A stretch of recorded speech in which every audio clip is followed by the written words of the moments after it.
Top dans l'élaboration d'un produit dont la France est un des premiers producteurs mondiaux. Cueillette du raisin, oui. Les vendanges. La vendange, voilà, terminé. Et c'est gagné.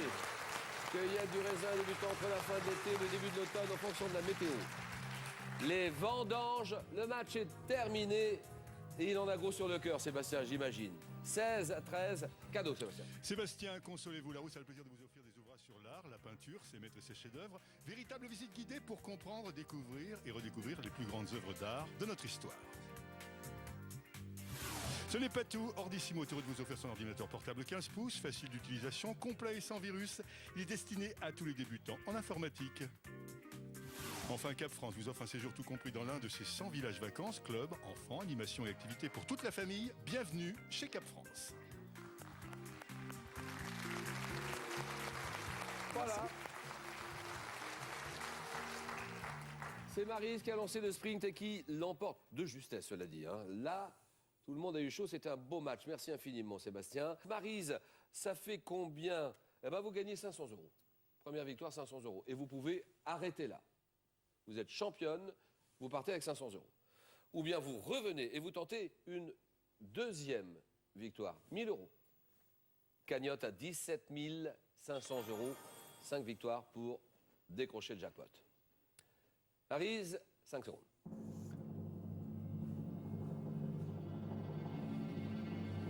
Demain, le rendez-vous des champions, des championnes. Décision, Maryse. Je laisse ma place à Sébastien. Oh Sébastien revient. Question pour 2 champions. Bonne soirée à tous. Merci. Au revoir.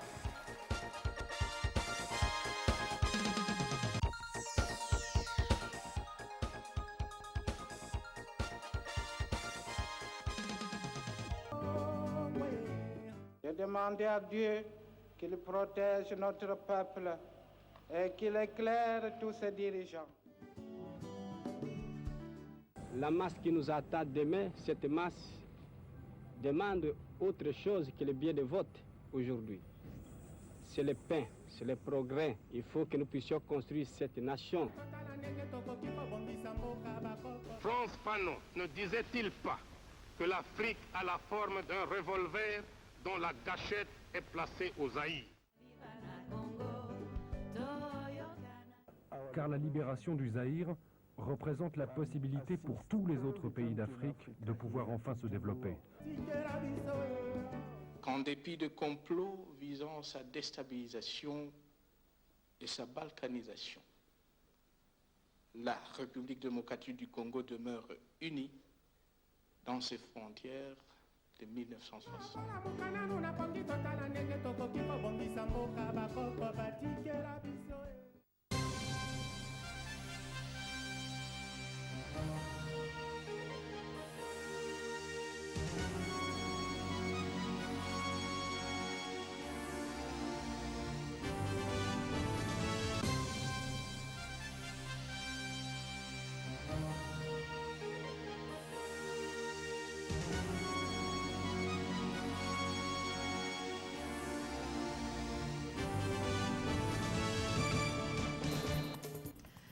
Merci de vous joindre à nous, mesdames, messieurs. Bienvenue à ce rendez-vous de l'actualité sur la télé du groupe Mediaset.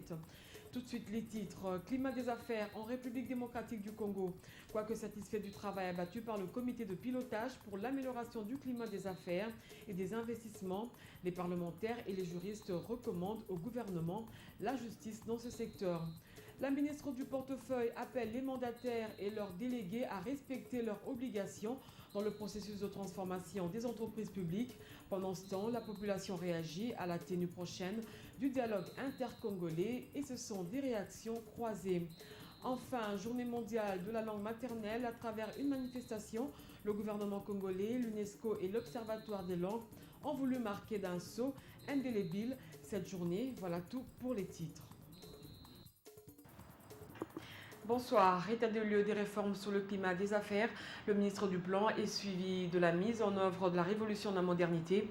Organisé ce jeudi, une matinée d'échange à l'hôtel Vénus. Les parlementaires, juristes et entrepreneurs ont loué le travail abattu par le CPCAI, mais recommandent au gouvernement de consolider la justice pour rendre attractif l'environnement congolais en matière d'investissement. Doudou Ndombe et Dieu merci Sweka. Cette rencontre est une vraie tribune de discussion sur le climat des affaires. L'assistance a eu à évaluer le travail abattu par le comité de pilotage pour l'amélioration du climat des affaires et des investissements à la lumière des indicateurs de Doing Business. En face du noyau dur qui compose la structure, les parlementaires, les entrepreneurs et d'autres experts qui ont saisi l'opportunité pour faire des observations pertinentes. Vous nous dites que nous pouvons emmener l'investissement dans un pays, mais le gouvernement ne donnerait pas la garantie. Je me pose une question, dans quel pays? Parce que le meilleur client d'un investisseur, c'est l'État. Mon inquiétude se situe à ce niveau. C'est vrai qu'on a créé 4 offices notariaux pour la ville de Kinshasa. Mais il faut voir aussi les conditions dans lesquelles ces offices travaillent. Je crois que c'est une observation que nous prenons en compte. Côté ministère du Plan, Célestin Vunabandi, qui assure la qualité du président de CPCAI, donne de l'éclairage sur certaines zones d'ombre. L'État donne des garanties souveraines à tout investisseur. Je ne pense pas que cela soit une pratique de bonne gouvernance. L'État n'offrirait des garanties souveraines qu'à des investisseurs qui entrent dans un secteur d'utilité publique prouvée et où l'État devait lui-même être présent, et donc où la présence du secteur privé constitue un complément, n'est-ce pas, utile à l'absence de l'État. La RDC enregistre des avancées significatives en matière de l'amélioration du climat des affaires. Kinshasa, par exemple, compte désormais 4 notaires au lieu d'un seul qui trônait un maître il y a quelques années. La suppression de plusieurs documents en ce qui concerne la création des entreprises et bien d'autres réformes sont enregistrées. Les recommandations majeures sorties de ces assises exigent du gouvernement qui renforce la justice, gage de l'amélioration du climat des affaires, mais aussi la sensibilisation de la communauté sur toutes ces réformes. Tête-à-tête, ministre du portefeuille, mandataire des entreprises publiques, leurs délégués syndicaux ainsi que le responsable du Conseil supérieur du portefeuille. Cette réunion axée sur les objectifs leur assignés dans le cadre du processus de transformation des entreprises publiques était une occasion pour Louise Munga d'inviter ses interlocuteurs au respect de leurs obligations. La réunion a eu lieu ce mercredi au ministère du portefeuille dans la commune de la Gombe. Nadine Laing et Pati Alouma. Cette communication qui intervient au début de l'année est une occasion pour la ministre du portefeuille de rappeler aux mandataires les instructions qu'elle leur avait données l'année dernière. Louise Munga invite toutes les entreprises à disposer d'un plan d'action certifié par le Conseil supérieur du portefeuille. Et chaque mandataire a l'obligation de me soumettre un plan d'action qui doit cadrer avec le budget qu'eux-mêmes ont proposé. Je devais les rappeler aussi les orientations et les instructions par rapport à la situation des cadres dans les entreprises. Je sais que dans certaines entreprises, il y a des cadres qui n'ont pas d'affectation, mais qui restent dans l'entreprise et pour lesquels toutes les charges sociales continuent à peser sur l'entreprise. Tout en restant prête à accompagner les entreprises publiques au processus de transformation, Louise Munga rassure. Les banques aujourd'hui sont disposées à accorder des petits crédits aux travailleurs et aux fonctionnaires qui sont payés par les systèmes bancaires parce qu'ils sont rassurés que chaque fin de mois, le salaire va tomber et la banque peut pouvoir se rembourser. Tous les instruments et s'adapter au mode de la comptabilisation par rapport au droit au mandat. La ministre du Genre a profité de cette rencontre de la ministre du Portefeuille et les mandataires publics pour inviter ces derniers à expliquer à leurs agents et cadres le souci du gouvernement d'annuler les défilés du 8 mars. 60 000 habitants de la ville de Zongo, district du Sud Ubangui, dans la province de l'Équateur, vont bientôt bénéficier du courant électrique. Cela grâce aux centrales hydroélectriques de Boali en Centrafrique. Ce dont la Banque africaine de développement entre dans le cadre de son projet d'interconnexion régionale RDC-RCA. La signature de cet accord est intervenue mercredi au ministère des Finances de Ndombe et Fiston Bouini. Avec un montant qui s'élève à 8 400 000 $ américains, ce projet devient désormais une réalité. Cette somme débloquée par la Banque africaine de développement est entièrement consacrée à la réhabilitation et au renforcement de la capacité des centrales hydrauliques de Boali en République centrafricaine. D'une capacité de 38 MW, ces poules énergétiques pourraient contribuer à accroître l'économie nationale de ces deux pays. Les populations de la zone du projet qui, eux, vont bénéficier des emplois sur les chantiers du projet. La Société nationale d'électricité est mise à contribution pour la réalisation de ce projet. Une nouvelle qui ne manque pas de faire la joie du ministre des Ressources hydrauliques. Ainsi, la SNEL va sans doute accroître son réseau de distribution et améliorer la qualité de la desserte en électricité dans cette partie du pays. Deux pays qui vont s'échanger de l'électricité au travers des lignes d'interconnexion, mais aussi au travers de la mise en commun de la production, des infrastructures de production de Boali, de Mobile en République démocratique du Congo, mais plus tard aussi d'Imoli en République centrafricaine. À en croire le ministre délégué aux Finances, ce projet n'est pas seulement un facteur de développement, mais surtout une raison de plus de raffermir les liens de paix entre voisins. Je voudrais me réjouir de la signature de ce protocole d'accord entre notre pays et la Banque africaine de développement, qui s'inscrit justement non seulement dans la vision du chef de l'État de faire de notre pays une réelle puissance énergétique, mais aussi dans les efforts entrepris par le gouvernement pour asseoir le développement et l'industrialisation de l'économie nationale. Dans 3 ans, Zongo et ses environs vont connaître des changements à terme des trafics et transactions commerciales. Et puisqu'on parle de centrales hydroélectriques, sachez que le chef de l'exécutif provincial de la province orientale est allé visiter lundi dernier la centrale hydroélectrique de la Chopo. Jean Bamanissa a mis à profit sa visite dans cette partie du pays pour inviter la population à protéger ce bien d'intérêt communautaire. Monuf Bosso rapporte. Des quartiers entiers dans le noir, des coupures intempestives d'électricité à la longueur de la journée. Cette situation qui paralyse les activités dans la ville de Kisangani est vécue malheureusement au quotidien par les Boyomais. Une descente sur le terrain a permis au gouverneur de province de se rendre compte des efforts fournis. Cette population a souffert avec le manque d'électricité. Le chef de l'État avait pris ce dossier en main. Aujourd'hui, après quelques années de travail, voilà que nous pouvons atteindre une production qui est entre 17 et 19 mégawatts. Dans certaines communes de la ville, ces efforts sont visibles.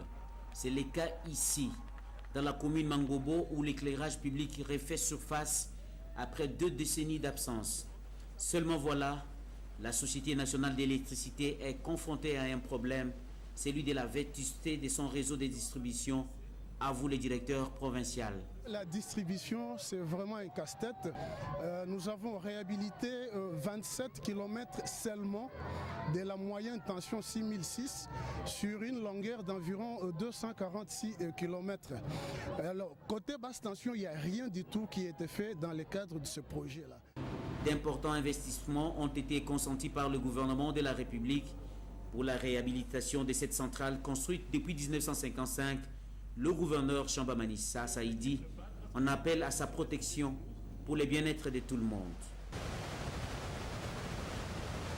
Le malheur des uns fait le bonheur des autres, dit-on. Christian Kankou s'en va au grand bonheur des syndicalistes du ministère des hydrocarbures. Ces derniers, après une semaine de grève, ont repris du service ce jeudi. Christian Kankou, dont la tête a été mise à prix, a quitté son fauteuil pour le céder au nouveau secrétaire général Désiré Kankou du Douendombe et Dieu merci Sueka.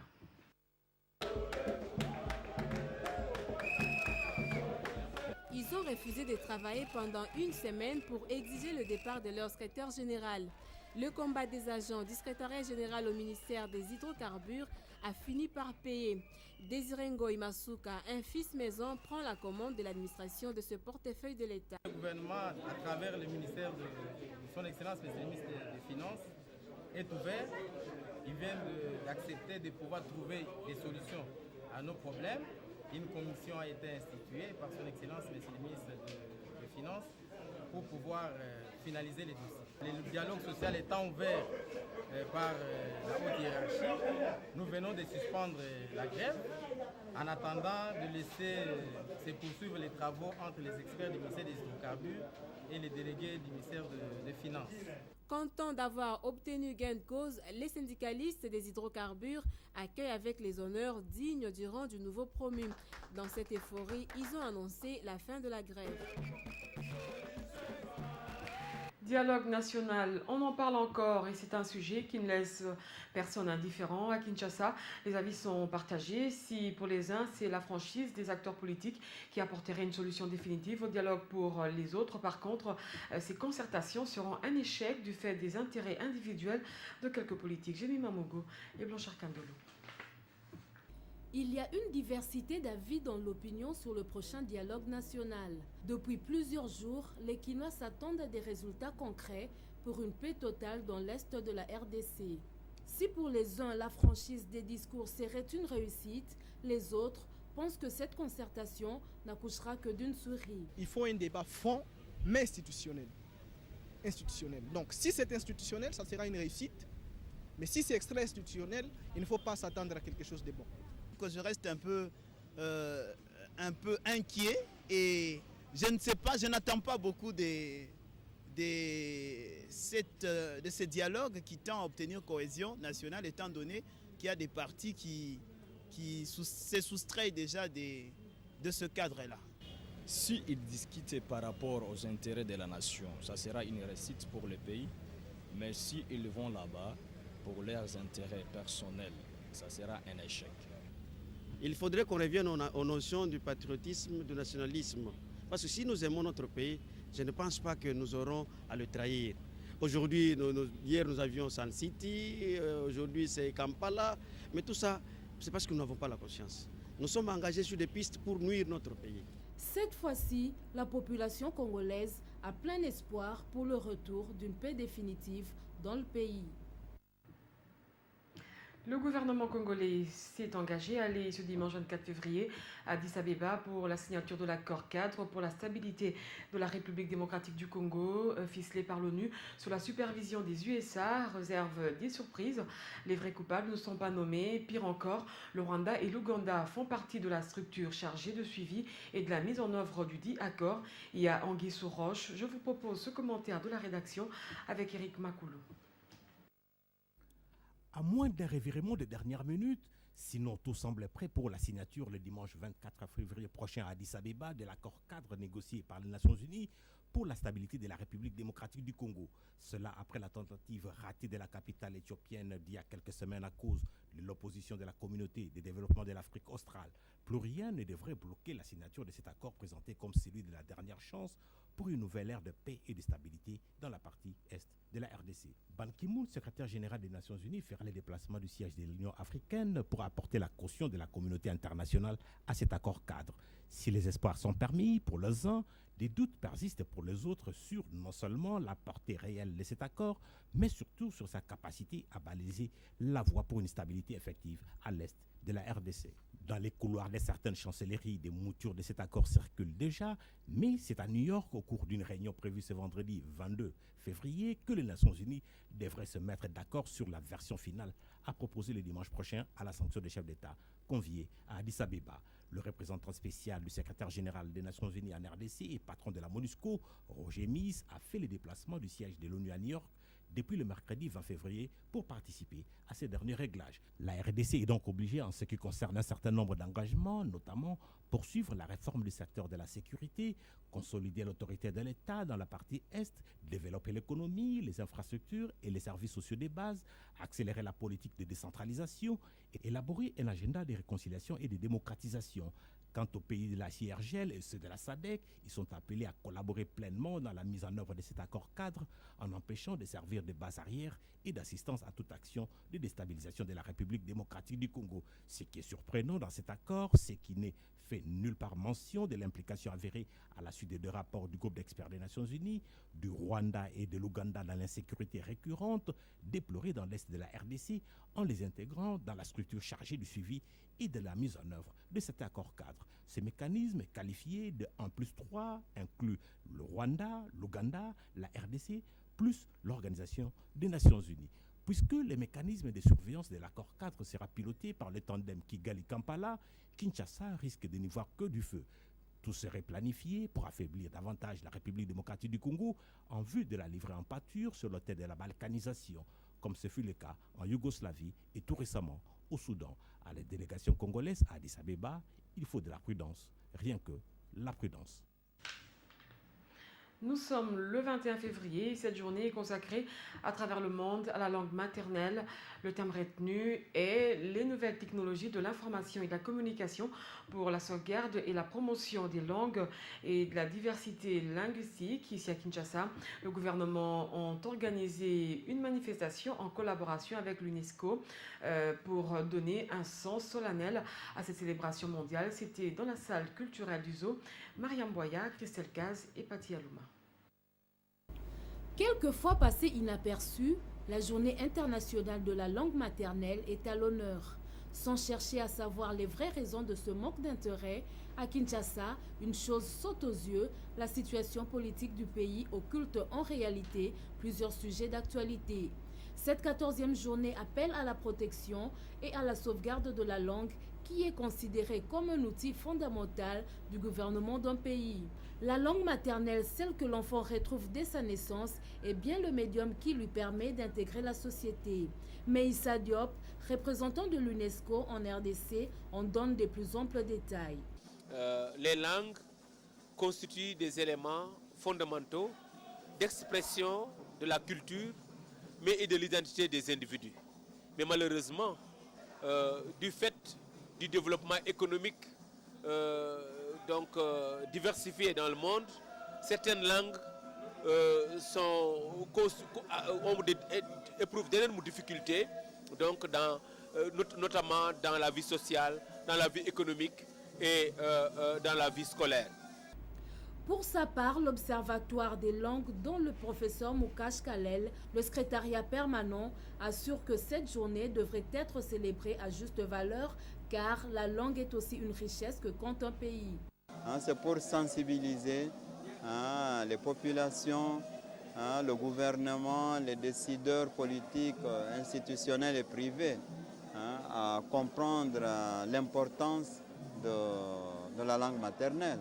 Cette journée instituée depuis 1999 par l'UNESCO renforce la détermination du gouvernement à la réintégration des langues nationales parmi les langues officielles de conversation et d'échange, car la langue est le reflet de la culture d'un pays et pourtant un patrimoine culturel mondial à préserver à tout prix. Comment alors définir la langue maternelle? La réponse plutôt à cette question vous est donnée par des linguistes et experts en communication parlée, interrogés par Mariam Boya, Christelle Kaz et Patti Alouma.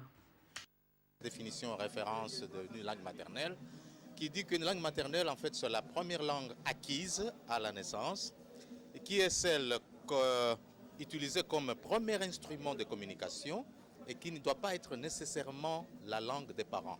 Je pense qu'il est très important de nous référer à cette définition de l'UNESCO. Il faut d'abord essayer d'identifier les différents paramètres pouvant nous permettre de définir notre langue maternelle, qui est malheureusement ou heureusement de plus en plus multiple. De plus en plus multiples, surtout parmi les jeunes, ce n'est plus une seule langue qui se dégage comme langue maternelle, c'est maintenant 2 ou 3 même. Le meilleur concept qu'on peut donner de la langue maternelle, c'est la compréhension de la langue maternelle telle qu'on le dit en lingala. Vous savez, en lingala, on dit Munokoyamboka. Munokoyamboka, qu'on peut traduire vulgairement par la bouche du village. Effectivement, la langue maternelle, c'est quoi? C'est pratiquement cette association de la mère avec le village. Donc le village, ici, entendons le village, c'est-à-dire toute l'association culturelle, tout ce qui reflète de la culture, tout ce qui reflète d'un peuple, tout ce qui peut traduire la vision du monde. Dans la rue, certains Kinois interrogés à ce sujet rattachent la langue maternelle à la tribu. D'autres, en revanche, pensent que la langue maternelle est un facteur de discrimination dans la vie sociale. On les écoute au micro de Carmel Placide Kanza et Jean Péquet. La journée internationale de la langue maternelle, célébrée ce jeudi 21 février, revêt d'une importance capitale. Chacun y accorde une importance malgré la multiplicité d'explications qui l'entourent. À l'époque, quand je ne connaissais pas bien la langue maternelle, il me demandait une chaise et je ne savais pas qu'il me demandait une chaise. Vous savez, la chaise est fabriquée sur base du bois. Ok. Alors, en Chiluba, pour signifier chaise ou siège, on dit mouch. Mouch qui veut dire arbre. Alors, quand mon oncle là venait à la maison, il me dit, moi, n'ambika mouch. Alors, pour dire, donne-moi une chaise. Si la définition la plus plausible de la langue maternelle reste la première langue parlée dans la vie, malheureusement, au fur des années, elle se meurt. Selon certaines personnes, quoique importante, la langue maternelle contribue efficacement à l'inégalité sociale, surtout dans la société congolaise. Lorsqu'on cherche du travail, on dépose son CV quelque part. La loi chez nous a fait de sorte que lorsqu'on dépose son CV, on met son identité. La personne qui ne vous voit pas peut directement savoir de quelle région, de quelle province vous êtes d'origine. Et ça favorise le tribalisme, même si vous avez des compétences, puisque vous n'êtes pas de sa tribu ou vous ne parlez pas la même langue maternelle que lui, on peut mettre votre dossier de côté. En RDC, il y a 4 langues nationales. Le pays en compte plus d'une centaine de dialectes. Je ne connais pas ma langue, donc je suis limitée. Toutefois, malgré le métissage culturel, certaines personnes restent attachées à leur langue d'origine. Chez nous, on dit, comme je vous ai vu, on dit à Gagihungana, Abwe Bene, Ben Nouenampim, et Touenampim. Ça veut dire, Boni Binoboza bien, et Toza bien. Comme chez nous, les Bamongo, on dit Losako. Peut-être, je peux répondre Ilangaba Kolangongonga, qui veut dire, tu vas dans la famille, on intéresse toujours la personne qui a de l'argent. Une chose est vraie, la langue maternelle, dans le contexte congolais, demeure un moyen de communication le plus discret. Vous suivrez à 21h entretien sur Télé 7. Charlie Tossi a reçu Jean-Marie Moulumba, président de Olcac. L'entrevue porte sur la corruption. Donc voici l'extrait. Pour venir, je vous ai amené au déluge. Oui. Je vous dis, lorsque le Belge est parti, les caisses de l'État étaient pleines. On payait régulièrement les gens. Nous avons vu nos grands frères qui travaillaient dans ce pays, en tout cas, ils n'enviaient personne. Il n'y avait personne qui cherchait à aller à Bruxelles, qui cherchait à aller à Paris. Non, les gens aimaient ce pays. Mais lorsque la prédation est venue, ce n'est pas que la pauvreté est venue de l'Esprit Saint, non. C'est la prédation qui nous a amenés dans la situation où nous nous trouvons actuellement. À présent, nous allons lire les journaux parus ce jeudi dans la capitale. La revue de presse porte la signature de Rosa Wazi. Pour la signature de l'accord cadre, le gouvernement s'inquiète le potentiel sans avoir obtenu au préalable l'aval du peuple congolais, encore moins celui du Parlement, présentement en vacances à aller les dimanches 24 février à Addis Abeba pour la signature de l'accord cadre de paix pour la stabilité de la RDC. Or, ces textes ficelés par l'ONU sous la supervision des USA réservent bien de surprises. Les vrais coupables ne sont pas nommés. Pire, le Rwanda et l'Ouganda font partie de la structure chargée du suivi de la mise en œuvre du dit accord. Il y a anguille sous roche, conclut le journal. Accord du 24 février, pas un chèque en blanc offert à la RDC, c'est les titres à la une du palmarès. Pour les confrères, cet accord cadre constitue un enjeu dont il faudrait pleinement saisir la portée et la signification. Mal interpréter cet événement risque de nous retourner à la figure, d'autant plus que parmi les clauses de cet accord consacré à la RDC, obligation est faite à ces pays de garantir les succès du dit accord cadre. Le premier piège que le gouvernement doit donc éviter, prévient le journal, est de croire qu'après la signature, ce dimanche à Addis Abeba, l'application de l'accord cadre ira de soi. Il n'en est nullement question.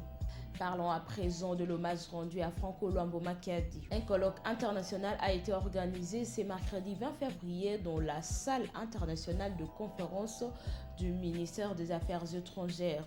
D'éminentes personnalités au rang desquelles l'on pouvait compter les membres du gouvernement, les scientifiques, les diplomates, hommes des cultures ainsi que les artistes musiciens et autres ont répondu à cet appel à l'immortalisation d'un célèbre artiste, Luambo Makiadi Franco, dit grand maître. Franco immortel regarde sur un génie et son art face à la société congolaise.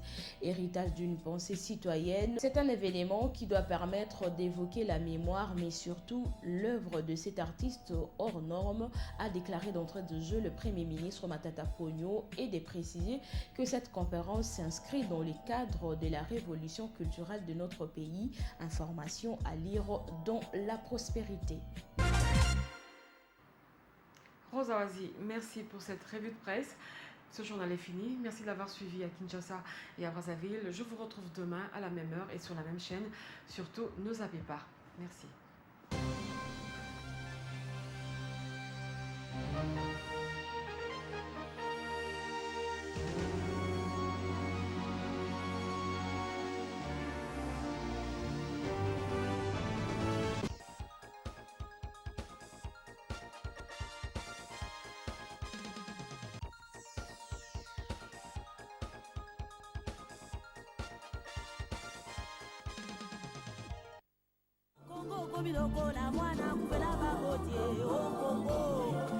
Les complots étaient déjà faits, les plans étaient déjà établis.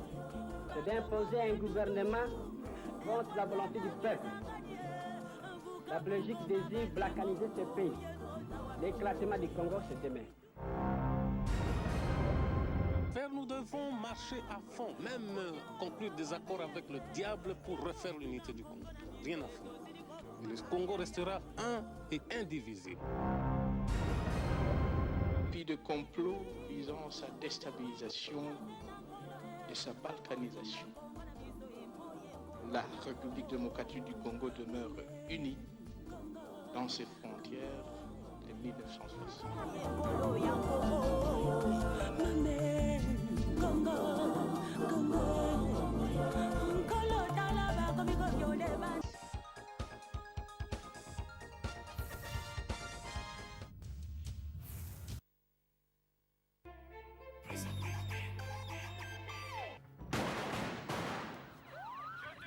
J'estime indispensable que vous alliez voir de l'intérieur à quoi ressemble une cellule. Il faut que je voie un type, un nommé Lincoln Burroughs. Il a tué le frère de la vice-présidente. Pourquoi tu tiens tellement à voir Burroughs? Parce que c'est mon frère. Je vais te sortir d'ici.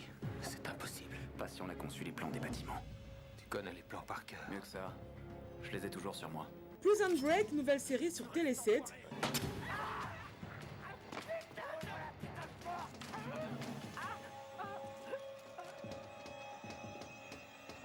Elle m'a planté, cette pute! Du lundi au vendredi, à partir de 19h50, rediffusion tous les jours à 10h15. Qu'est-ce que tu fais? Écoute, Patan, faut y aller. Dépêche-toi. Attends, peut-être que papa a des problèmes. Ton père a déjà des problèmes et toi et moi, on ne peut rien y faire. Ne me mêle pas à ça, tu veux? Oh, mais je te mêle à rien, moi. Je te mêle à rien du tout depuis la première fois que je t'ai vu. Allez, ça suffit, arrête! Prison Break, l'unique règle est la violence et la seule façon de s'en sortir est la housse mortuaire. Nouvelle série explosive à ne pas rater sur Télé 7.